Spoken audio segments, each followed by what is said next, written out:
My husband and I were together for 11 years. He has always wanted an open relationship and been clear about that from the start. It took a long time to get to a place where we were both ready for that. It happened this October. For the first few months, things were amazing. It felt like we were reconnecting and getting to know each other on a deeper level. Then he met someone who he really liked. The full details are in my history, but basically, we got into a conflict because I felt he was exploiting loopholes in our rules. This led to an argument, and rather than engage with my frustrations, he completely shut down. I tried so hard to talk to him, but it was like talking to a wall. After 5 days, I said it was too painful living like this, and asked if I should find another place to stay. He said I should go. We've always been amazing at talking things through and resolving conflicts. We don't have multi-day fights. He loves communication. And I didn't even ask him to end his new relationship.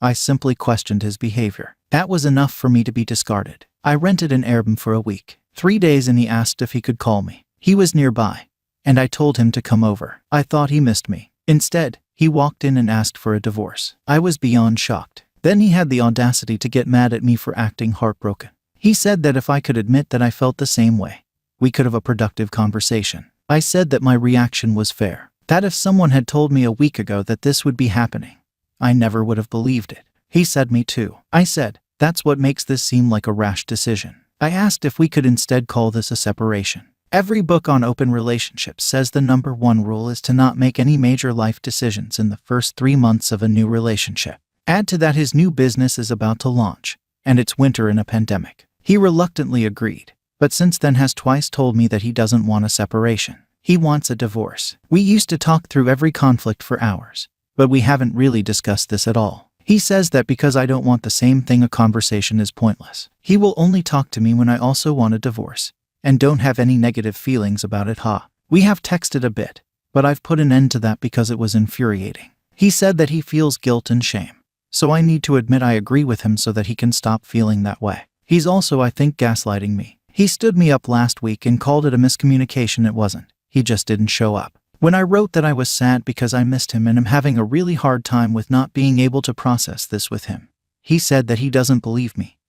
Because how could I possibly be open to the idea of breaking up and also miss him? His arguments make no sense, put words in my mouth, and are often contradictory. This is all extremely out of character, to the point where about 10 mutual friends have now asked if he's having a manic episode. Bipolar runs in my family and I recognize the signs. He is not. Normally 11-year relationships end with more processing. Normally people hug and kiss or even have sex one last time as they figure out what to do. But I've realized that when someone leaves you for someone else, they get those needs met with the new person. It's incredibly difficult to go from seeing someone all the time to being told your marriage is over.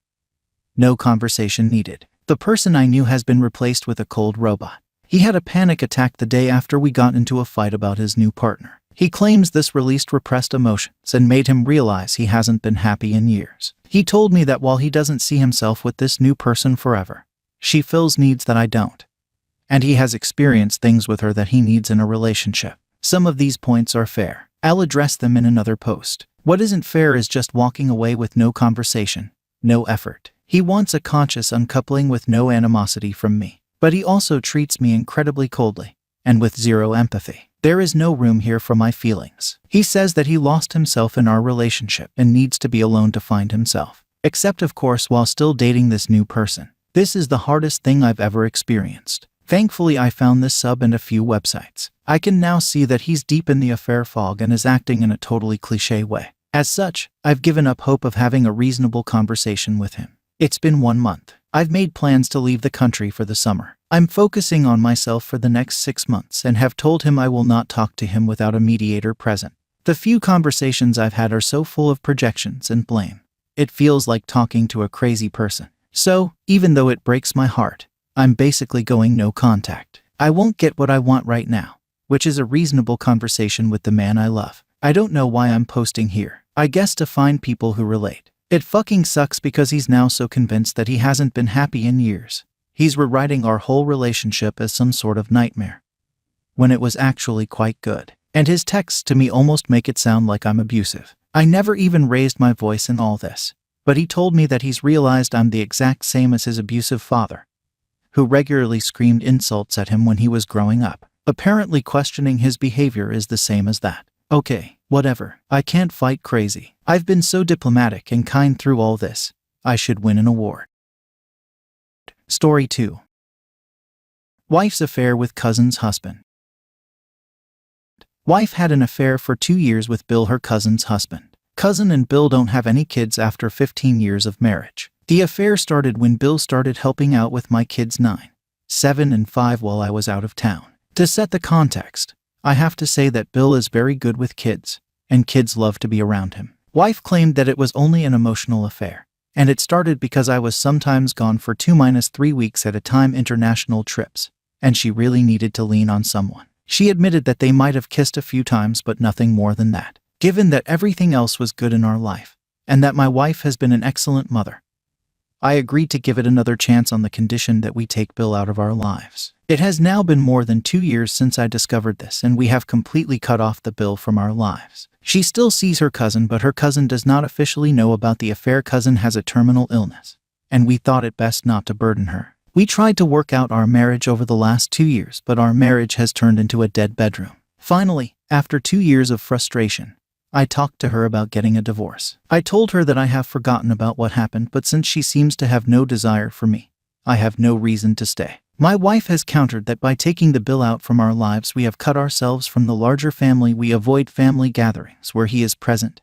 and caused hurt to our kids who had got very attached to Bill. She says that she feels guilty for excluding our kids from the larger family and taking their friend Bill away. Lastly, she claims that since I cannot forgive the Bill, it means that I have not really forgiven her either, and she cannot sleep with me because I have not forgiven her. I told her that I have already come a long way by giving us another chance, but bringing the Bill back in our lives is completely non-negotiable. Seeing his face or hearing his name triggers toxic memory, and I am unable to handle them. Am I wrong here? Should I show even more forgiveness and compassion to allow him again in our lives?